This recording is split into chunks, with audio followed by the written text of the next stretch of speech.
made me smile. Yeah, I'm still smiling when I was preparing this passage, because I don't know if you remember, do you still remember, Jeff? This was the passage that I was asked to preach on when I came on interview 2 years ago. Ruth, hasn't the world changed? So the answer to how many kings are there in the passage is 2. And Matthew, right at the start of his gospel, puts that conundrum clearly before our eyes, that the Magi came and they were presented with 2 kings, and they had to choose which one they would listen to and honour. And of course that's going to be it's a running theme of Matthew's gospel, and if you've done some evangelistic courses, you might have come across something like 2 Ways to Live, and 2 Ways to Live again talks about this, where we owe our allegiance. And so, but I'll come back to that a little bit towards the end.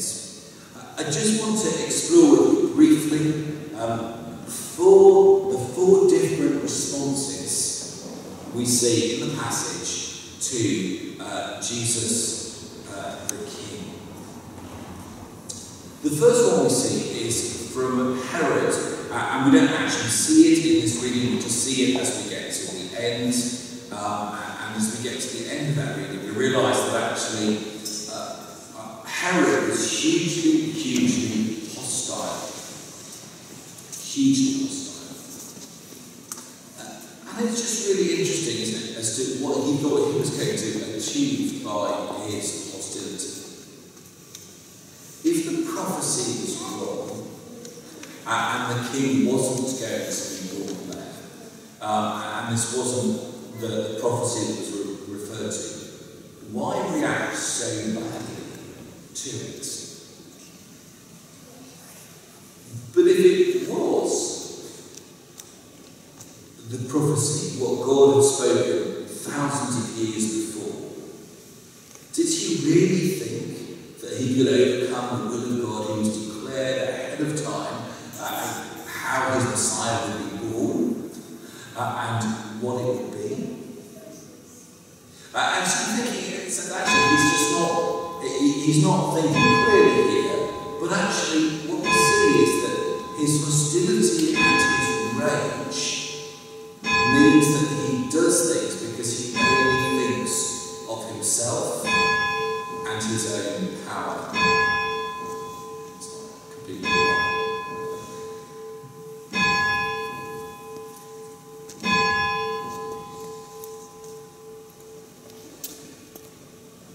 And it's really easy, isn't it, just to look at that and thinking, oh, what a stupid man he was, ruthless, the damage that he caused, just because of his own love of power and having his own way. But then it's good to reflect, isn't it? How many of us want our own way? And what are we prepared to do to have our own way? When we think we know best, when even the things that God has said in his word will be true, and even when he writes about how we should be and how we should live, we somehow think we know best and can overturn and go against what God wants. Herod's a good reminder to us, isn't he, of the futility of that kind of thing.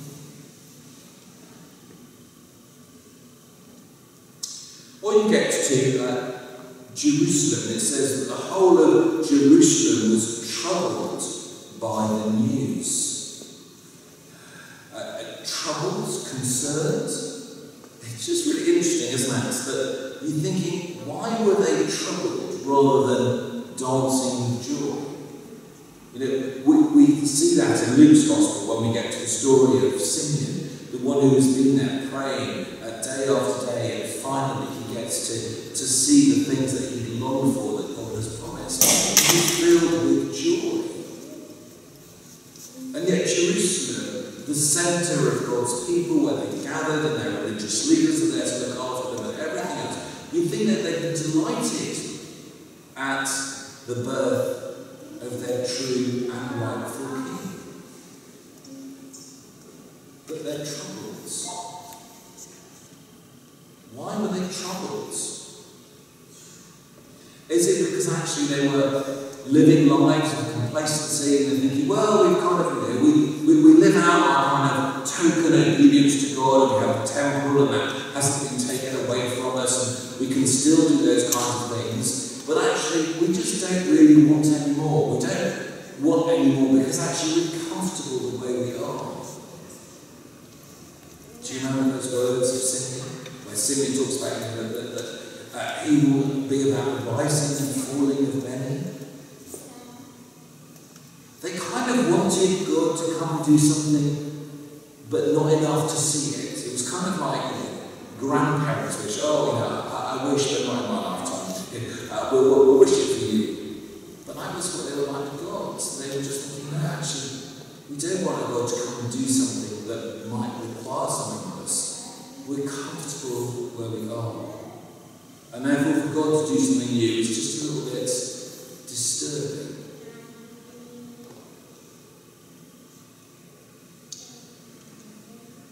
And what about the indifference of the Jewish authorities and leaders?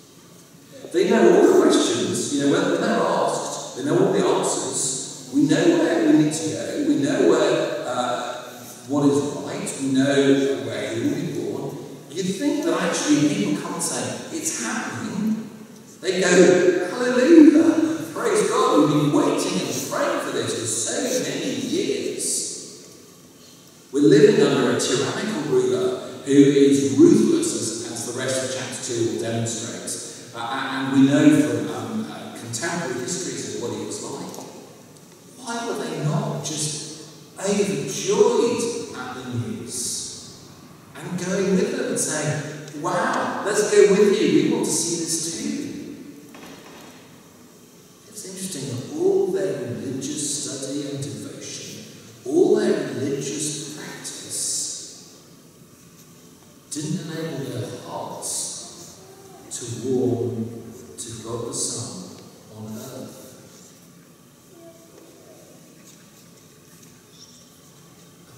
I find that humbling, shocking, concerning. Makes me reflect on, what about me and my faith and, all the things that I do, actually does it allow me to love God more? Or does it actually kind of get in the way and harden my heart and actually love the experience of it rather than the reality of who God is and his work in my life?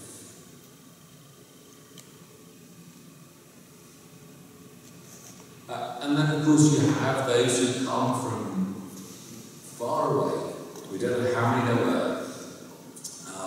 We don't really know, in a sense, why this bunch of people who really not within the kind of the core of what we call God's people who are attentive to him.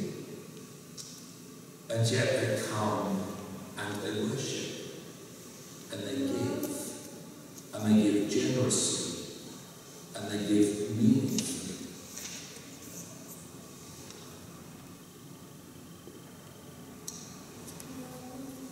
It's interesting that Matthew, that goes over the details of Jesus' birth really quite quickly, actually spends time at the start of his gospel asking his readers to look and see the king born in the manger, the one who was to be king of the Jews, and is showing them right at the outset how people will respond. And they will not respond in the way that we would naturally think. But also, for those who do respond, that way is dangerous. Angels don't appear very often, but they do. They were warned in a dream not to return to Herod and they departed another way. They realised then that there was going to be conflict between Herod and Jesus. And they had to choose. and stand and live by that. I think it's just a really, really interesting passage to be starting a new year with. Because it would be lovely if I were able to stand here and say, do you know what, God's going to do great things this year. And it's going to be really lovely following him. He's not going to disturb us at all. He's not going to ask us anything of us. And actually, the culture in which we live, the authorities, will be so delighted with our worship, they will make everything easy for us. Wouldn't that be great? But actually, that's not what the Bible teaches us. It's not what this story, right at the very, very beginning of Matthew's Gospel, teaches us. It teaches us actually that true worship is going to be costly. That it's very, very easy, despite our faith and our love, to slip into indifference. That we just think God maybe is asking you a little bit too much. I suspect very few of us will be outright hostile towards God. But maybe we would still want to have our own way in particular things. I suspect many of us will not want to be bothered or disturbed because life has enough challenges as it is.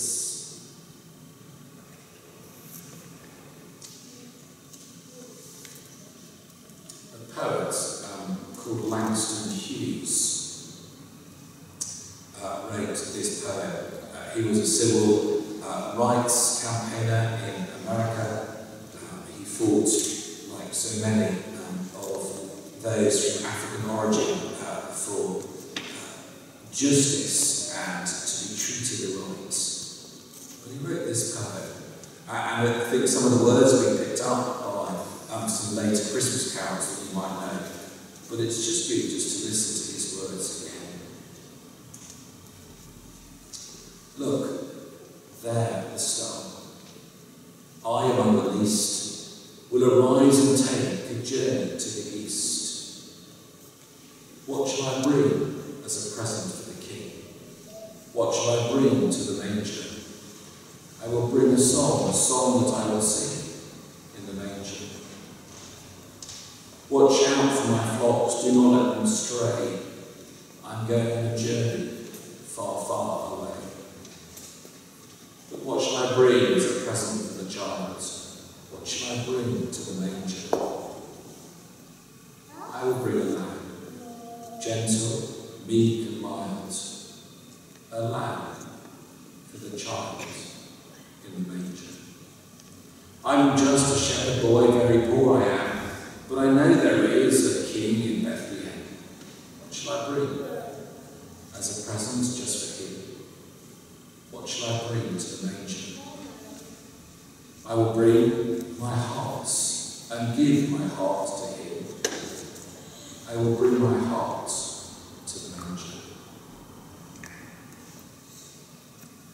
It's really good, isn't it, just to take a moment at the start of the year and say, what will I give to God this year? Not just the gifts that I bring, but the attitude of my heart, the behaviour, the friends, the choices I make, the way I am with others, the way I speak of and to others.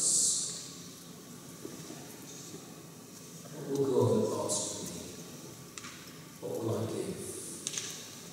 And knowing that the road might be difficult, or long, or confusing, or challenging, will I resolve at the start of the new year to walk that road faithfully, day by day, hour by hour.